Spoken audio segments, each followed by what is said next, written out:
Ipinatutupad na sa Calapan Port ang no-booking policy sa mga rolling cargos dahil sa dagsa ng mga pasahero. Saksi si Paul Hernandez ng GMA Regional TV, Balitang Southern Tagalog. Kagabi pa lang, mahabang pila ang sumalubong sa mga pasahero sa loob ng Calapan Port sa Oriental Mindoro. Epektibo na ang first come first serve basis sa mga sasakyan na sasampa ng Roro. Kahit magdagsaan ng mga sasakyan, ay wala ng booking, yung talagang pila-pila lang ang mangyayari. Katulong natin ng LGU, Calapan, napangangasiwaan ang trapiko sa labas ng port. Sa tala ng Calapan Port, mahigit 101,000 disembarking passengers o pasaherong mula Batangas ang nagtungo sa Calapan itong holiday.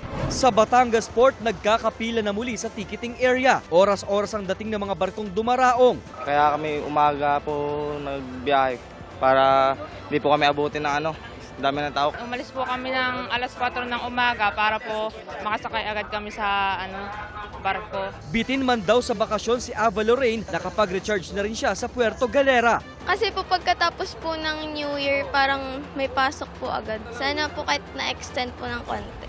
Tiniyak ng mga tauhan sa bus terminal na sapat ang bilang ng bibiyahing bus. Hindi lang 80 units yung bus namin, nasa 170 po. Doble, sapat na po yun para ma-accommodate po yung pasahero dito. Magdamagan ang pagantabay ng mga bus na sasalo sa mga pasahero.